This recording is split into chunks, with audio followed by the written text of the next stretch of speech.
లలితా సహస్రనామంలో ఎన్నో సాధన రహస్యాలతో పాటు ఆ తల్లికి ఇష్టమైన నైవేద్యం కూడా చాలా వివరంగా ఉంది. గుడాన్న ప్రీతమానసాహ. గుడాన్నం అంటే బెల్లం బియ్యం కలిపి చేసే వంట. లలిత అమ్మవారికి గుడాన్నం అంటే ప్రీతి. బెల్లంకి నిలువ దోషం లేదు. రోజు కొద్దిగా పానకం కానీ బెల్లం ముక్క కానీ నైవేద్యంగా పెట్టినా చాలు. గుడాన్న నివేదనకు అత్యధిక ప్రాధాన్యత ఉంది. రెండవది స్నిగ్ధౌధన ప్రియాహ.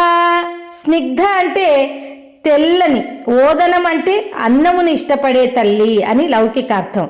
తెల్లగా ఉండే కొబ్బరి అన్నం ఆ తల్లికి ఎంతో ఇష్టం. మూడవది పాయసాన్న ప్రియాహ. క్షీరాన్నం, పయహ అంటే పాలు, బియ్యానికి మధుర పదార్థం జత చేసి వండిన వంట ఆ తల్లికి ఎంతో ప్రీతి.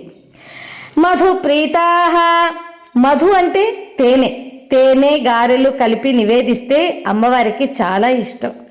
ఐదవది దధ్యన్నాసక్త హృదయా. దధి అంటే పెరుగు. పెరుగుతో వండిన అన్నం పట్ల ఆసక్తి కలిగిన హృదయం గల తల్లి అని అర్థం. ఆరవది ముద్గౌదనాసక్త హృదయా.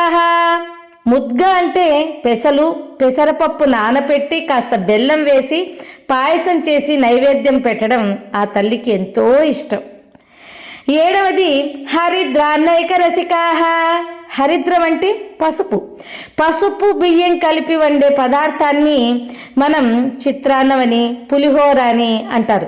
అత్యంత ప్రీతిగా సేవిస్తుంది ఆ తల్లి. క్రమంగా ఈ పులిహోర, చిత్రాన్నములను నివేదించి ప్రసాదంగా స్వీకరించడం, ప్రసాదంగా అందరికీ పంచడం లాంటివి చేస్తుంటే వారిని జ్యేష్ఠాదేవి బాధించదు. జ్యేష్ఠాదేవి పెట్టే బాధలు తొలగి శుభం కలిగిస్తుంది, శుభాన్ని చేకూరుస్తుంది. ఎనిమిదవది సర్వౌదన ప్రీత చిత్తాహ అంటే కదంబం. సర్వ అనగా అన్ని రకాల కాయగూరలు బియ్యంతో కలిపి చేసే పదార్థాన్ని అమ్మవారు ప్రీతితో సేవిస్తుంది. ఇవి ఇష్టమని సహస్రనామంలో ఉన్న మాట నిజమే అయినా మీ శక్తి కొద్దీ భక్తితో ఏది సమర్పించినా తృప్తిగా ఆ తల్లి స్వీకరిస్తుంది. ఇవన్నీ పెట్టగలిగే స్థితిలో మీరు నిండుగా ఉండాలి అని ఆ తల్లి స్తోత్రంలో పలికిస్తున్నదే తప్ప ఆత్మ నివేదన కన్నా గొప్ప నైవేద్యం ఏముంటుంది చెప్పండి. తల్లి పట్ల మనకున్న ప్రీతిని ఆమె తృప్తిగా తినాలి అనే ఉద్దేశంతో ఒక పదార్థాన్ని వండే సమయం కూడా ఉపాసన అవుతుంది.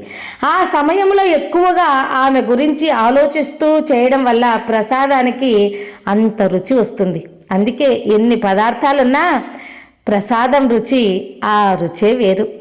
శ్రీమాత్రే నమః.